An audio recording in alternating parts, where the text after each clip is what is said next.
Dominick Farinacci, host of Spirit of the Groove, Jazz and Gospel, and I'm here with an incredibly talented, wonderful vocalist. This is Pastor Fred Graves of the R.O.C.K Church in Beachwood. Thanks for coming, man. Glad to be here, man. Yeah, man, love your music. And check this out.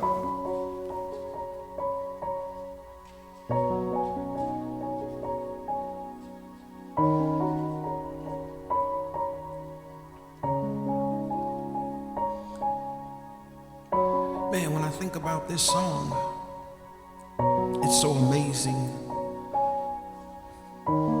about life itself. Because there comes a time in everyone's life where you have to just get away, put life aside, and simply just have a conversation with God. I like this tune. We fall down, we lay our crowns at the feet of Jesus. The greatness of His mercy and love at the feet of Jesus. And we cry, holy, holy, holy. And we cry, holy, holy, holy. And we cry, holy, holy, holy is the Lamb.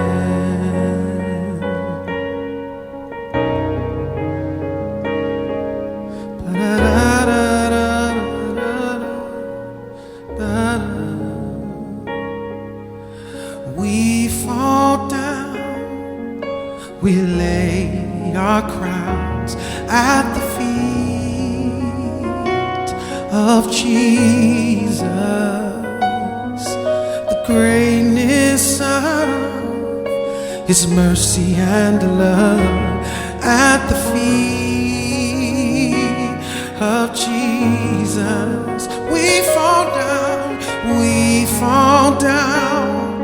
We lay our crowns at the feet of Jesus.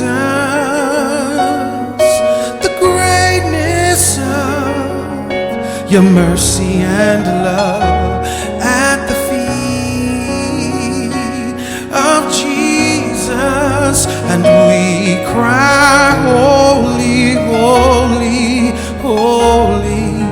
And we cry, holy, holy, holy.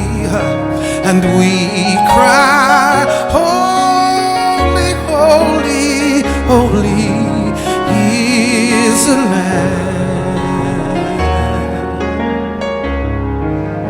Is the Lamb. Is the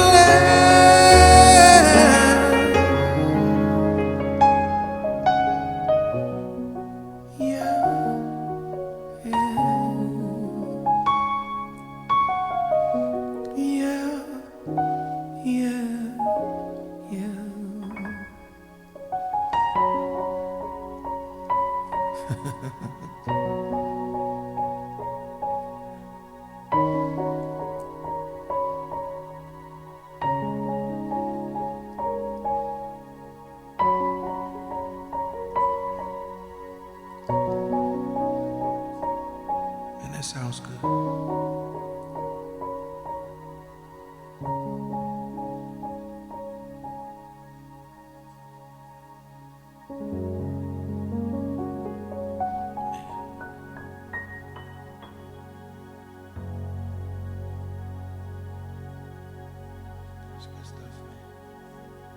Yeah, I mean, you have such a beautiful voice.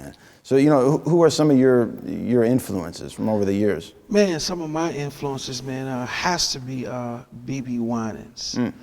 B.B. Winans is one of my favorites, man. That's where I've learned how to phrase all of my words and different things like that. I pattern myself really after B.B.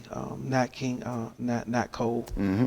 I love him. Smooth smooth type singer. And so, my voice is pretty smooth. I've always wanted to, kind of wish I had the real rough, raspy voices like the other guys. But, God gave me this nice, smooth voice. So, but BB Winans, man, is, I would say, has really been a great influence in my life as far as singing. Mm-hmm. Definitely. Yeah. And mention Nat Cole, and because I know there's so many natural intersections between jazz and gospel. Going back to when everything was starting out. And for me, when I heard a recording of Duke Ellington and Mahalia Jackson, that was my first kind of experience, into the gospel world. And there's so many intersections. One thing that really comes to mind is that sense of community in terms of jazz as fellowship, and as the older guys bringing the younger guys around. And I know from all the great things you've been doing in the community, you've played a really integral role in that mentorship area. Yeah, man, it's pretty fun. I think for gospel music, man, just like you said in jazz, bridging the community. I think the voice that we have in gospel music, it's really powerful. And I think that my assignment has been to bridge the gap with the younger generation and the older generation, because there's a new sound. Sound is always changing, it's always transforming, and I think that the former generation has to grow to a point to accept that music is never going to be the way that it was. It's always going to transcend. And so if you have that connector that allows the former to connect with the present, I believe that it grows into something that allows us to hear music the way that music lovers like to hear. You like to hear the former, you like to hear the latest jazz tune or gospel tune. And so I really embrace this mentorship thing that we have going on here in Cleveland. We just did a big thing with Rodney Hubbard, where the city of Cleveland honored him for his legacy in gospel music. And so the city of Cleveland came together and did that, and so we were really excited. But the gospel community, man, is really, really powerful here in the city. We've got some giants, man, that travel outside of Cleveland, do some major things in different arenas. So I'm excited about it, man. Yeah, that's great. I know when I was 12 or 13, I was studying down at Tri-C, and that was my first experience, meeting a lot of, guys my age who grew up playing in church, and that was the first time I was surrounded by so much natural talent and so much great ability. Fast forward a couple decades, or I'm 33 now. Most of the guys I'm playing with in some way, have come up through the church. I think, man, the church, man, has a great foundation in music, in most genres, whether it's classical. But when we talk about jazz, man, there's a great fluid of juices that flow through that avenue, man. When you hear jazz, you hear gospel. We have gospel singers that actually sing jazz gospel. That could actually, in the middle of their songs, the great Kim Burrells, people like that are in gospel music right now, that has that jazz feel, but they do gospel music. I think that music, when it pertains to gospel, it's about just spreading the love of God, the love of Christ, and it branches out into different areas. And so that's one of the things that I've kind of mentored, some of the guys that I mentor. Not everybody, we all come up in church, but not all of us, will stay here. Some will go into R&B, some will go out into the jazz field, like the Lafayette Carthons. We have great drummers right now, great bass players that come up in church. The Walter Barnes, who's out with Babyface right now. Mook, who's out also with Babyface and playing different things. And so gospel music, man, plays a huge part in the city of Cleveland. Just going to the churches, the 6 o'clock services where we would, go and have the musicals and hear all these different groups come in. And so I'm really excited, Dom, that we're going to have this chance, man, to just interact, jazz and gospel, and to make it one sound, man. So I'm excited, man. Yeah, and it's so great, to hear the song you just sang. I'm listening to it, thinking, of course, how beautiful it is, and also how much influence gospel has played in pop music over the years. I know you spent some time traveling with Art Kelly, right? Yes, sir.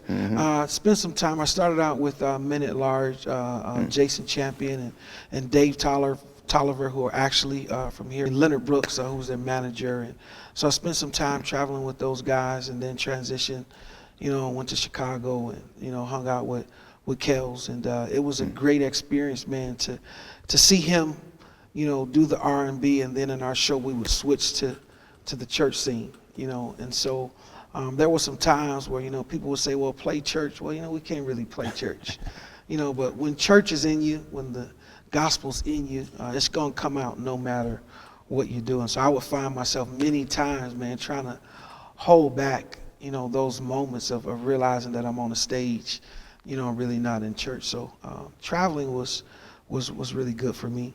But the gospel, it brought me back home. I came back home to my roots. And so when you listen at R&B, you listen at pop, you listen at jazz, you're going to hear that sound in there. And I believe that gospel music gives you the ability to do all of that. So, some of my peers might kind of disagree. Graves, you're trying to say, gospel music and R&B, but I believe that God, the creator of music, gave you and I such a unique skill that two people like you and I can come together and create this sound, and we can touch lives. All looking from 12, 13 years old, all of my my jazz heroes were African American. Clifford Brown, Miles Davis, Louis Armstrong, the whole tradition in the music that I'm playing. And I never really thought about it much growing up, because that's just what it was, and that was what I was inspired by most. But over the years, as I travel and I learn more about what it means to play jazz music beyond just showing up to the gig, looking good, talking to the girls, nice, that's good. But what jazz music really means to America in terms of the being really the first music that really brought different communities together. I see how special it is, One of the things that I love about gospel music is that it gives you a freedom of expression. When we talk about the arts, we have a church here called For Real Church that is very artsy in gospel music. They created their own sound. Overseer Ronald Hubbard created his own sound. So when you are ever in the Huff area and you want to go to a church that is creative in their own music, that's a great church. And so I believe gospel music has just really transcended beyond what it is. And when we talk about bringing jazz and gospel together, I believe that it's just going to create a synergy that's going to bridge both of those communities together. And imagine, what can happen when we all get in a room together and just create this common bond of music, what we all love. Yeah, that's so incredibly important. Looking back in the history of jazz, especially in the 30s, 40s, and 50s, each place in the country had, each small city, each major city in the country had a great big band, right? Yeah. And this sense of regionalism was so incredibly important in terms of, really investing in getting closer to your roots and where you come from. And each city, around, it had the Chicago sound, it had its own sound, the Cleveland sound, the New York sound, the West Coast thing was a whole different vibe, Kansas City. And I imagine this is the same over the years in gospel. Man, you talk about bands, gospel music, man. We call it the Cleveland hump. Rodney Hubbard and those guys from around the city, started this musical thing. And so now we've got a lot of young guys, man, that are coming up, man. The Kenny Bells, the Dave Harps, the George Granvilles that you see here, the Phil Jones, and these guys, Vinnie Palmer. All of these guys are coming up, man. They've helped us transcend gospel music into a place. And so when we talk about bands, man, you can go right down on Superior to a Kojic church where we've got a young man down there by the name of Steve Golden. He and his son, you can hear that. Or you can go down the street and get some good Baptist music. Or anywhere you go in the city, you're going to find musicians that know how to play. And I think that's what makes it so good, because when you find musicians that love to play what they've been called to do, it just makes it more fun for everybody else that's listening. So bands, man, we could talk all day about the bands, but a lot of our gospel musicians here in the city of Cleveland, man, are traveling nationally right now, man. And so we're really proud of those guys, man. And so just being able to take the sound into different areas, I think is a great thing. I know that session we were doing, great guitarist Dan Wilson was there, and Funkyard was playing, and and Dan outside, he was saying, "Man, this is like a Cleveland sound. What's going down right here?" Yeah. So I mean, you talk about the Funkyard, you talk about Steve Johnson, all of those guys, AJ, all of these guys, man, are musically inclined. Johnny Parker, all of those guys. I can't name all of the guys in the band, but the Funkyard, man, is something that's brewing, and I believe that those guys are positioning themselves, man, to really open up some doors. And so I'm really excited, man, about doing something with these guys that's coming up, to help you guys promote this thing that you're doing, man. And so I think it's going to be great. It's the first time for me, combining, gospel with jazz, but I'm always up for it, man. But I think Cleveland is prime. I think we're ready to show, what we have to the world. And so let's do it, man. Let's make this thing happen. Yeah, man, it sounds good. And well, thanks so much for being a part of this, man. You got so much incredible talent, a beautiful gift, and I love your music, and excited to see what we can do together here in Cleveland. And man, I'm glad to be here, man. Excited, and just let everybody know, jazz and gospel music matters all the time. It's great, man. Thank you. Thanks, man. All right. Yes, sir.